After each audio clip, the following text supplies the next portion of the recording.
پیر صاحب پسند کی شادی کرنا جائز نہیں؟ میں کہتا ہوں صاحب اور بھی بڑی چیزیں جائز ہیں، صرف ایک ہی شے جائز رہ گئی ہے۔ رسول پاک صلی اللہ علیہ وسلم سوائے اللہ کے کسی کے پابند نہیں، کسی کے پابند نہیں۔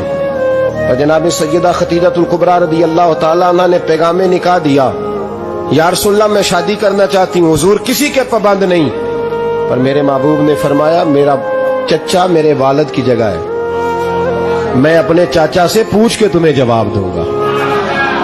یہ ہے پسند کی شادی جو میرے نبی نے بیان فرمائی ہے۔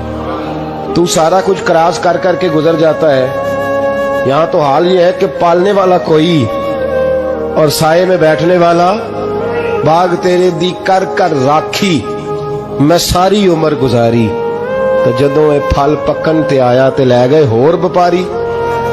اور بیٹا گزرتا ہے اماں کے دروازے کے آگے سے، اماں کے دروازے کے آگے بیٹا امرود لے کے آیا ہے 6 کلو۔ توجہ ہے میری بات پر؟ ادھر دیکھیں جی، چھوڑیں تھوڑی دیر ہماری سنیں۔ وہ امرود لے کے آیا 5-6 کلو، تو اماں کے دروازے کے قریب سے گزر گیا رات کو، تو کمائی کھانے کا ٹائم آیا نا، تو گزر گیا۔ تو وہ وزیر اعظم سے ڈرتا ہے نا، تو جا کے بی بی سے کہتا ہے بی بی کے حقوق دینا بھی رسول اللہ کی سنت ہے، لیکن یہ کیا بات ہوئی، تو نے بیوی اور ماں کا مقابلہ شروع کرا دیا؟ سمجھ تو صحیح، یہ تیرے لیے کعبے کی جگہ ہے اور تو بیوی کے لیے کعبے کی جگہ ہے، اسے بھی سمجھنا چاہیے، غور کرنا چاہیے۔ 5 کلو امرود لے کے تو ماں کے کمرے کے قریب سے گزر گیا ہے، بی بی کو جا کے کہتا ہے چل آدھا کلو اماں کو بھی دے آ، اس کے کون سے دانت ہیں، تو پلیٹ میں ڈال کے وہ لائی ہے۔ تو سمجھا ہی نہیں، تو نے غور ہی نہیں کیا۔ بندہ تو وہ ٹھیک نہیں تھا، نیپولین، اور کسی نے اس سے پوچھا تھا بتا زندگی میں پیسے لینے کا مزہ کب آیا؟ اس نے کہا کہ مجھے مزہ تب آتا تھا کہ میں اپنی ساری کمائی لا کے اپنی اماں کے ہاتھ پہ رکھتا تھا، اور پھر جب میں اپنی ماں سے تھوڑا تھوڑا خرچہ لیتا تھا نا، تھوڑا تھوڑا، توجہ ہے میری بات پہ؟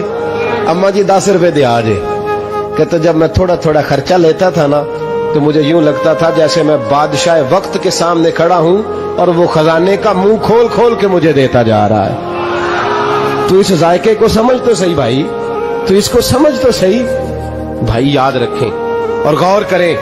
ماں اور باپ، اور پھر یہ بھی سن لیں، نبی پاک صلی اللہ تعالی علیہ وآلہ وسلم نے ماں باپ کے لیے فرمایا ہما جنتک و نارک، یہی تیری جنت ہے اور یہی تیرے لیے جہنم ہے۔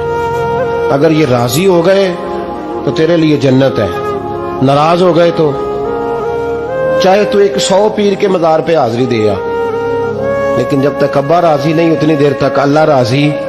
یہ حدیث پاک ہے، حضور نے فرمایا جس کے والد راضی اس کا اللہ راضی، اور جس کا باپ ناراض اس کا اللہ۔